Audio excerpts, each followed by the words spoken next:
Makanya ada kelompok tertentu yang mencoba mengubah sejarah. Kelompok sorban itu kan ubah sejarah karena kalau ini nanti muncul akan begini.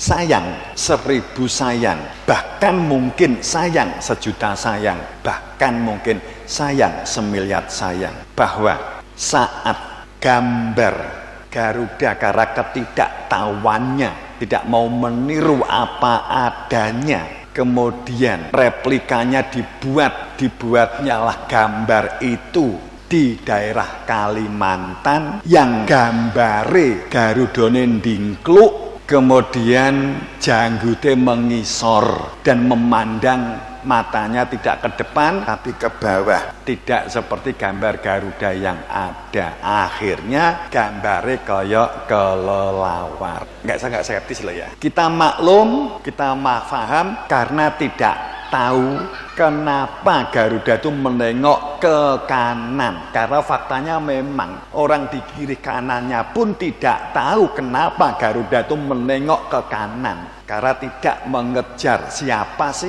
pada saat Pak Karno ngendikan orang yang tidak mau disebut namanya. Kemudian adalah satu wartawan yang menulis bahwa pada saat proklamasi ada sosok yang terimajiner, itu adalah ada bayangan seseorang yang tidak tampak fisik, bla bla bla begitulah. Tapi kita nggak mengungkapkan ini detail, akan tapi konsep-konsep itu sesungguhnya konsep yang luar biasa. Kenapa Thailand, Bangkok, Taiwan, India, Pakistan, Mojopahit, Kutai, Samudra Pasai, semuanya simbolnya kerajaan-kerajaan itu yang membekas sampai pada Thailand, Taiwan, India, itu gambare Garuda ning wujude menungso. Sebab itu berkait, sehingga gambar Garuda di Indonesia pun kiri kanannya diapit oleh presiden, tapi gambare Garudane di atas presiden, kan gitu.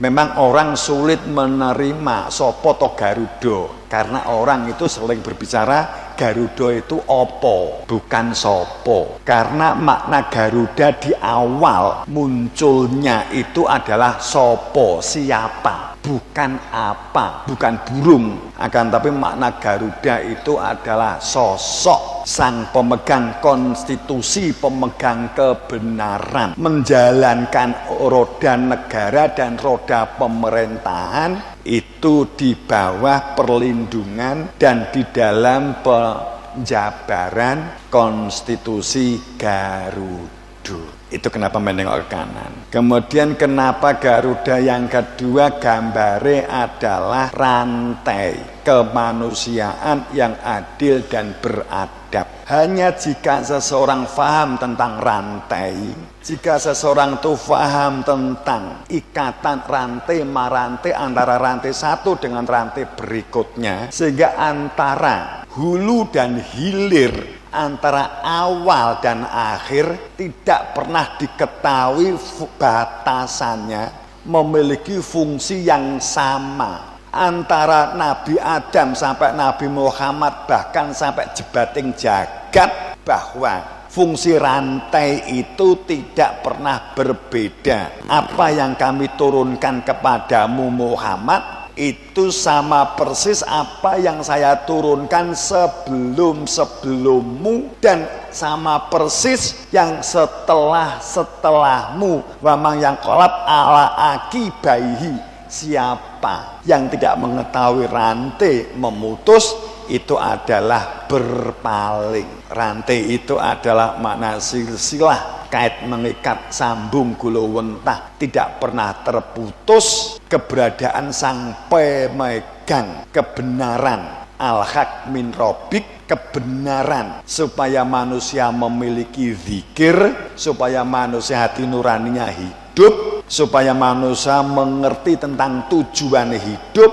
supaya mengimplementasikan fa'aina tadhabun, piye hidupmu jika kamu tidak kenal dia, in huwa ila dzikra lil alamin, jika kamu tidak kenal dia, tidak ada kehadiran dia di dalam hatimu, fa aina tadhhabun, nasib hidupmu ketulo-tulo pasti kamu akan menemui titik akhir inflasi, reses, paceklik, pagebluk, dan tukaran keos di antara kamu sendiri, titik tertentu, maka alam juga akan bergerak menghancurkan kamu, menghancurkan kalian.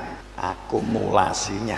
Maka saat rantai telah difahami, hanya jika inti manusia fa'akim wajhaka lidini hanifa fitratallahu lati fatoronas alaiha latab dila li khalqillah innad din inna fi dzalika. Itulah orang yang hidupnya tegak. Tapi kebanyakan manusia tidak mengetahui kehidupan itu ada fitrah yang asal fitrah dari Allah, dan dapat meminta ilmunya supaya dapat mengenali fitrah dirinya. Maka manusianya hidup karena hati nuraninya hidup, pikirannya sehingga berfungsi, nalar rasionalnya berfungsi, sehingga aktivitas kemanfaatan, kemaslahatan, maka muncullah menjadi manusia berkemanusiaan, adil, sebab tahu tentang dirinya sehingga mampu mengadili diri, sehingga orangnya menjadi punya adab. Dengan kata lain, sesungguhnya selama fa'aina tadhabun, selama tentang zikir, mengenal keberadaan Tuhan, ilmu yang menjadikan hati nurani berfungsi jika ada kehadiran Tuhan, sehingga tahu tujuan hidup. Jika ini diabaikan, jika ini dibuang, jika kita tidak mau mencarinya, maka penataan hebat oleh siapapun pasti tujuan hidup, orientasinya pasti akan salah alamat, sehingga kehormatan, keagungan, kesucian, keluhuran ditempatkan pada posisi sorban, bacaan, okeh-okehan bacaan buku kitab. Keluhuran, kesucian ditampakkan melalui sorban. Islam ditampakkan melalui kopiah, tidak dipijakkan pada karakter ilahiyah, karena hati nurani mengenal Tuhannya. Sehebat apapun, maka akan terjadi akumulasi kehancuran karena ekonominya seharusnya orientasinya adalah orientasi kemaslahatan, bersungguh-sungguh berekonomi, tapi karena tidak mengenal Tuhan, maka berekonominya adalah bersama hantu, abstrak. Begitu seterusnya. 2 contoh. Kalau yang keempat, banteng, rekomendasinya ringin kemanusiaan itu dulu, ringinnya ringin putih, masih ada dokumennya, tapi gambarnya kan hijau. Kenapa putih? Bla bla bla bla. Ya, gitulah. Kemudian keadilan padi kapas, hasilnya jika 1, 2, 3, 4 itu terwujud, maka sandang, pangan, papan, adil, makmur akan terwujud. Jadi ideologi itu sebuah vision, sebuah visi dalam kita menjalankan roda pemerintahan kita. Garuda konstitusi itu negarane, kan gitu. Konstitusi itu pemerintahane.